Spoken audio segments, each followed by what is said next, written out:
ang nanalo po dito ay magkakamit po ng 20,000 pesos in cash. Worth of Memorial Plan.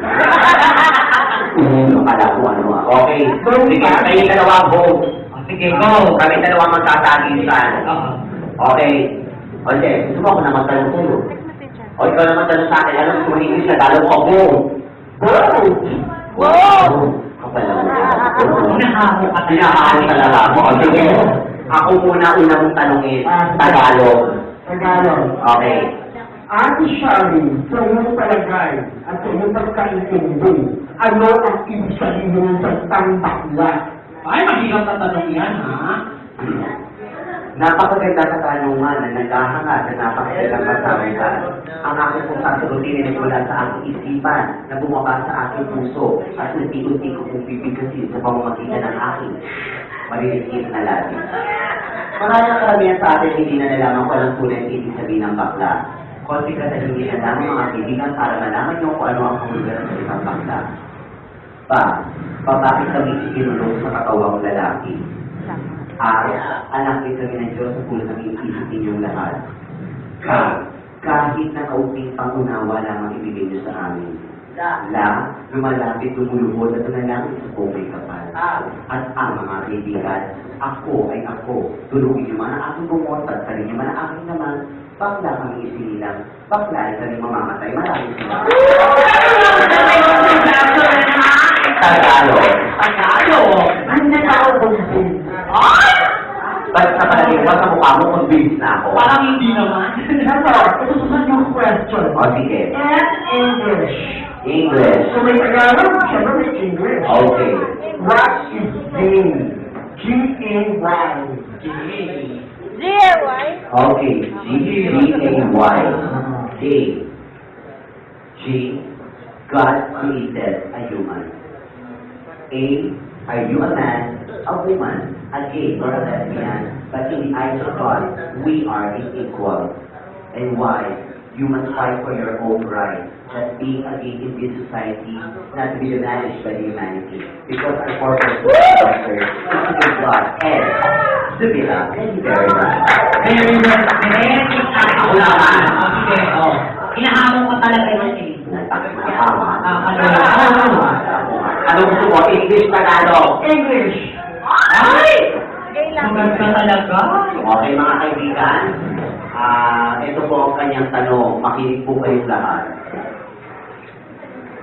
Besides your faith, what is your big problem? Thank you very much. Di ba ako tapos? Tagalog naman. Tagalog tayo. Bukod sa katawan, nasaan ang mukha mo? Wala. Wala ka makikita? Mukha ba yan? Akala ko buhon. Okay. So, ganito po mga kaibigan, nanalo ay 20,000 pesos cash worth of Memorial Plan. Valid until today lang. Kukuha mo kay San Pedro. At kung sino po ang papalakpa kayo at magugustuhan nyo, yun po ang gusto nyong mamatay. Okay? So, mga kaibigan, ituturo ko lang po ang aking sarili. Wala pa kayo. Ate, shall we? Wala. Ako, kakalo.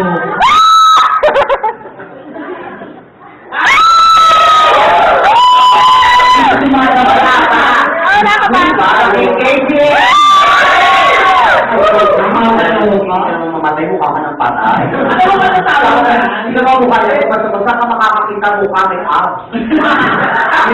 Hindi ka sa gilid. Pero kung hindi ka sa kabilang gilid, saka makakakita sa kabilang gilid ang mukha niya, may yudo. Di ba? Nakakahiya pala talaga. Pero alam mo, itsura mo, may boyfriend ka pa. May boyfriend pa yung boyfriend. Hindi na boyfriend mo. Maniniwala kayo? Hindi. Tatlo ang boyfriend niya. Tako ba ito hayop din? Pwede? Sino ba naniniwala may boyfriend siya? Tatlo. Pwede. Itaas ang kabilang islog. Sinabi Wala akong naniniwala. islog. Ay! Bagay. Ako ba? Pero ako pa ako lalaki na yung itsura ng bakla. Huwag natin. Ikaw ba yung pagpasok-pasok pa mo ba? Di ba dati? Ano ba? O, isa. Isa. Isa permanenta. O. Isa. Pagkao. Pag-load, pag-merienda, pag-load. Ang taray. Pero siyempre, meron tayo isang gagawin para sa kanya. Ano yan? May bagong dating tayo, kailangan natin yung ating mga bagong dating. Oo. Sino pong first dito? Yung meeting ko. Ano? Lang ha? Katuwaan na tayo to. Oh! Ano ha? Okay lang ha? Okay lang. Wala si Kuya. Okay. So ganito ang gagawin nyo. Magpapatugtog kami ng isang kanta. Tapos, kunyari, directors ka dito. Kunyari, nag-aabang kayo, nag-aabang siya ng taxi, nag-aabang ka ng taxi.